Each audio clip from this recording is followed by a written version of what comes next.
ఒక cinema patient మరణశయ్యపై ఉండి కూడా చనిపోకుండా బతుకుంటే దాని వెనుక ఏముంది? ఇది ఏ మామూలు కమర్షియల్ సినిమా కాదు. రావ్ బహదూర్ మీ మైండ్ సెట్‌నే మార్చేస్తుంది. ఇలాంటి యూనిక్ నెరేషన్ తెలుగులో మీరు ఎప్పుడూ చూసుండరు.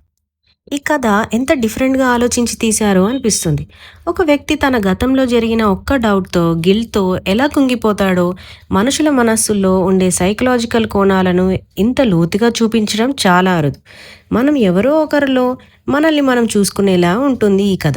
అదే దీని అసలైన స్ట్రెంగ్త్. దర్శకుడు వెంకటేష్ మహా గురించి తెలుసా? కేర్ ఆఫ్ కంచరపాలెం లాంటి సినిమాలతో పేరు తెచ్చుకున్న ఆయన ఈసారి 1960ల నుండి 1990ల వరకు నడిచే ఈ ఒక కథను పాతకాలం నాటి సినిమా చూసిన ఫీల్ని తీసుకొచ్చే విజువల్ స్టైల్తో డిజైన్ చేశాడు. కాలం నాటి రాజరిక కుటుంబం వాళ్ళ లోపలి సీక్రెట్స్ను ఇంత రియలిస్టిక్గా చూపించడానికి చాలా రీసెర్చ్ పెట్టారంట. మహేష్ బాబు గారు కూడా ఈ సినిమాను తెలుగు సినిమా ఎప్పుడూ చూడని విధానంగా ఉందని అన్నారు. అసలైన హైలైట్ ఏంటంటే సత్యదేవ్ పర్ఫార్మెన్స్ సూపర్.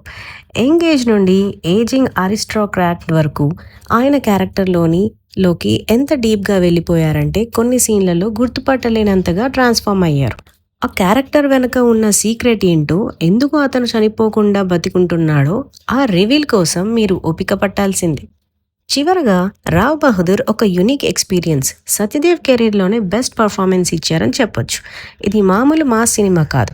కాస్త పేషెన్స్ పెట్టుకొని చూస్తే మాత్రం మీ మైండ్ను షేక్ చేస్తుంది. మీరు రావ్ బహదూర్ చూసారా? మై థాట్స్ ఏంటో కామెంట్స్లో చెప్పండి. మరిన్ని రివ్యూస్ కోసం నా పేజ్ని ఫాలో అవ్వండి.